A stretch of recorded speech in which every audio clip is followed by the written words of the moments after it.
안녕하세요. 한 주간 치과계의 핫한 뉴스를 모아서 전해드리는 주간 아식스입니다. 1월 넷째 주 토요 아식스 시작하겠습니다.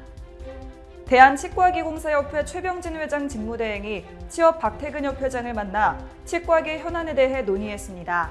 이번 대담에서 치기협은 의료기기 업체의 치과기공물 제작과 치과 건강보험 보철 정책 등을 전달하고 공조를 요청했습니다.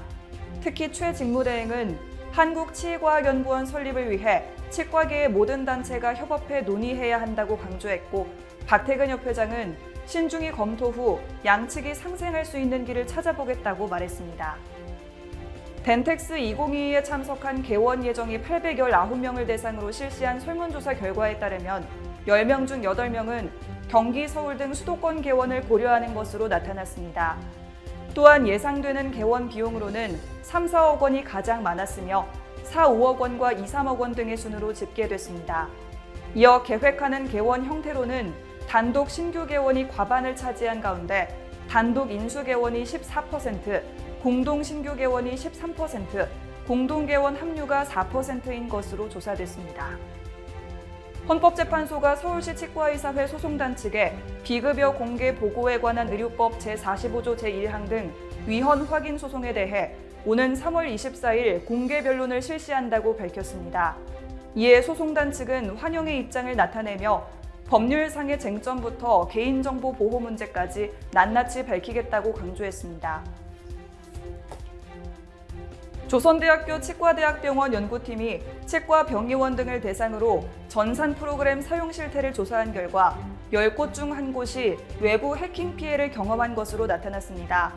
반면 직원 10명 중 4명은 치과 전산 프로그램 사용에 대한 정식 교육을 받지 못한 것으로 확인됐습니다. 연구팀은 개인정보 보호를 위한 안전성 확보와 타 병원과의 연동성 제한 등 표준화된 치과 전산 프로그램 개발이 필요하다고 밝혔습니다. 경기도 치과의사회가 학생 치과조치 사업 및 구강검진제도 수가 분석에 관한 연구과제 회의를 개최했습니다.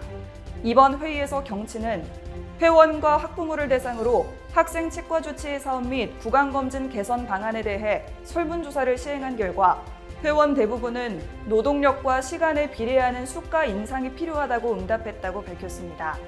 이에 경치와 경기도는 서울시 학생 치과조치 사업 수가 인상을 바탕으로 중장기적인 대책을 마련하기로 뜻을 모았습니다.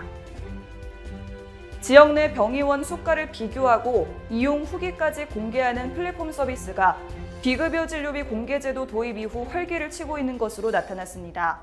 특히 이 서비스에는 심평원에서 제공하는 비급여 진료비 수가 공개 정보가 반영됨에 따라 논란을 더욱 키우고 있습니다.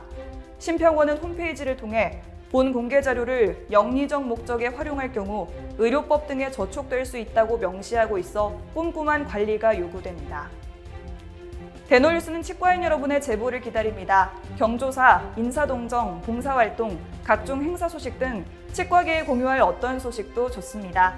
화면에 보이는 이메일이나 전화로 제보해 주시면 대노뉴스에 반영 가능하고 우수 제보자에겐 소정의 상품도 드리겠습니다. 이상으로 대노뉴스를 마칩니다. 고맙습니다.